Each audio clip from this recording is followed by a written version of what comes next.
Hey everybody, Joe here. I'm back again, and once again, I'm bringing back pickups. I've talked about this before on social media, and here it is, the first video of 2017, and it's the pickups video.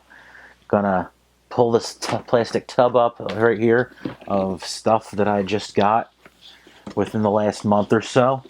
I'm going to start off, this was a Christmas present, the At Games Sega Genesis Ultimate Portable Game Player. This is the newest edition of that. It has, 25th anniversary of Sonic on it. I wanted to do a review of this. It has an AV out on it, but I can't get the AV out to work for the life of me. I have one of those 3.5mm to AV. I've tried working with it, and it doesn't do a damn thing. So that just tells you a little bit about the quality of these things. I'll go into a little bit about this. No Streets of Rage on this, but it has the Mortal Kombat games. It says right here on it, more Sonic and RPG games right here. And, well, it does have more RPG games because this has Sword of Vermilion and Phantasy Stars 2 and 3, which is kind of cool. But, like I said, it omits the Streets of Rage games, and it omits Virtua Fighter 2, which was on the previous iteration of this. Well, at least I believe they were on the previous iteration of this. I'm going from comparing the game list on this to the game list on the console version. Looks like the only real difference is having the Phantasy Star games and Sword of Vermilion added to the list of Genesis titles at the expense of the Streets of Rage and Virtua Fighter 2, but that made it so there's 39 Genesis titles and 41 of those crappy homebrew BS titles. And I will say, some of these BS titles, they are kind of fun in short doses. There's a Bomberman knockoff that plays half decent. Would probably be fun if a multiplayer. And some of these are kind of neat, but who the hell was going to want to play a curling game and stuff like that? There's some real junk on this, so that's that. I will say I kind of like this better than the console, A, because it's portable, and B, because it has an SD card slot and you can load games on it. So I'm not really missing Streets of Rage because I just put the ROMs on an SD card and throw it in this thing. And I may actually make use of this every once in a while. I don't know. Of course, I do have a hacked PSP which runs Genesis games just fine, so I might not. Let's talk about a self-present here. Got myself Legend of Zelda Ocarina of Time 3D for the Nintendo 3DS. I have the Nintendo 64 version, but I still have yet to find an N64 controller I'm super comfortable with. I've played the standard quite a bit, and I still never warmed up to it. I bought one of those hoary mini pads that everybody loves. I actually think it's too cramped. Ocarina of Time 3D for the 3DS. I've actually been playing this a bit, and I've gotten further in this than I've ever gotten in Ocarina before. Next, another Christmas-related thing is I got a GameStop gift card for Christmas, and I bought a few retro titles from GameStop. I know a lot of people are very against doing that, but if you're buying commons, it's not so bad. You're more likely to get what you're looking for. And if you're just buying, like, stuff that, you're going to get a loose cart for, and you already know that getting into it. Here's a little background. I got a $25 gift card to GameStop for Christmas. So I figured, what the hell, go on the website, spend it real quick. I already have the Pro membership because I do shop there at least maybe once a month or so. That's 10% off what I buy. And there's a promo code, CAG16, that's 16% off pre-owned titles if you've never used it. It's been around for years. I mean, I swear I've been using this code on and off for about 10 years on GameStop's website, and it still functions.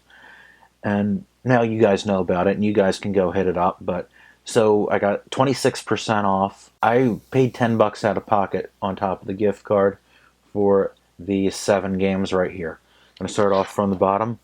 F-Zero on the Super Nintendo. I've actually never owned this, and I've played it, yes, of course, but never actually owned it, and I'm glad to now.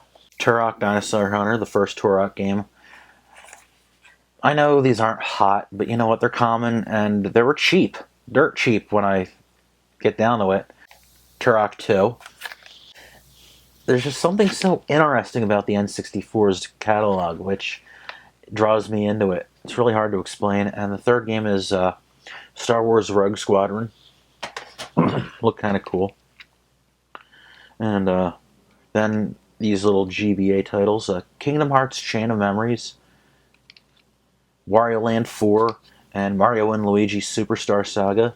Thought they all seemed pretty cool. Also, I did make it out to a thrift shop once this month and actually came out with something. Copy Castlevania 1. Paid a little bit more than I wanted to, but it was still well cheaper than what it went on eBay for. So, cannot complain there. I've actually never owned a copy of Castlevania 1 before, so this is pretty cool to finally get one in my hands. I've, of course, played the game, but never actually owned one. Next up, I got three things that are like the big things of the... Actually, there's more than three things here. There's actually several, but they're all interrelated, sort of. Except for this one, so I want to show that first. I've been wanting one of these for years. I bought my best friend one of these for Christmas back when they were new. And that's a Game Boy Micro. It's the Famicom edition. This one's very beat up. Well, not very beat up, but it's kind of rough. It's got a crack in the faceplate. I could probably find a replacement, but it might be expensive, so I might not. I know years ago you used to be able to get like bootlegged ones. I don't know if you still can. May have to look into that. But I always wanted the Famicom edition because I think that maroon and gold looks so cool. Even though it is beat up, it works just fine. I've played with it. It has a really nice screen. I'm sure a lot of people have said that before. But the screens on this, they're tiny, but they are really crisp, really bright, and look really, really good. And I'm just really thrilled to have one of these in my collection, especially the Famicom edition.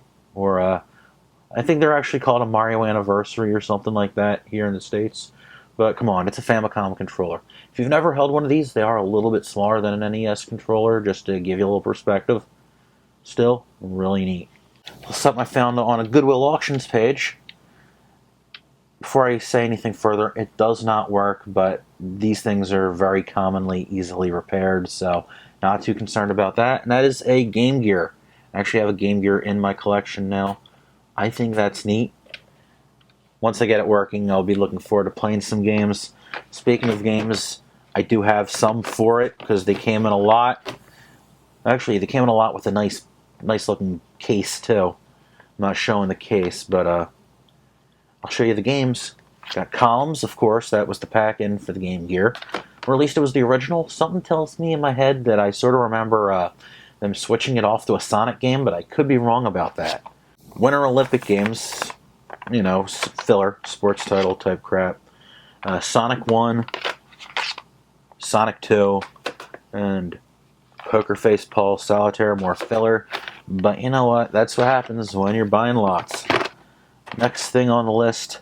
Okay, you've seen this if you follow me on Instagram, or you may have even seen it on Facebook or Twitter, and that is, I got myself a Virtual Boy.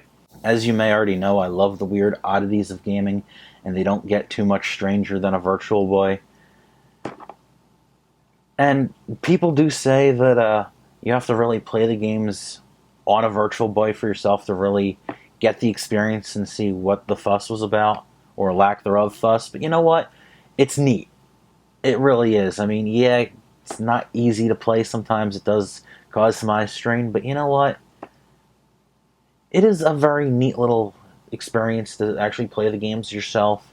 And I probably will talk a little bit about this in the future. Getting a Virtual Boy, you're going to need some games to play on it. And I got a few here. I got Mario's Tennis. Again, this was a pack-in title. Virtual League Baseball. It's a baseball game, what can I say? And Mario Clash. Mario Clash is a lot of fun. I'm sure everybody says it plays similar to the old Mario Brothers arcade game from back in the day. And yeah, it is similar to that, just you have like multiple planes and you can throw the turtle shells back and forth and whatnot. It's pretty neat. I will say that.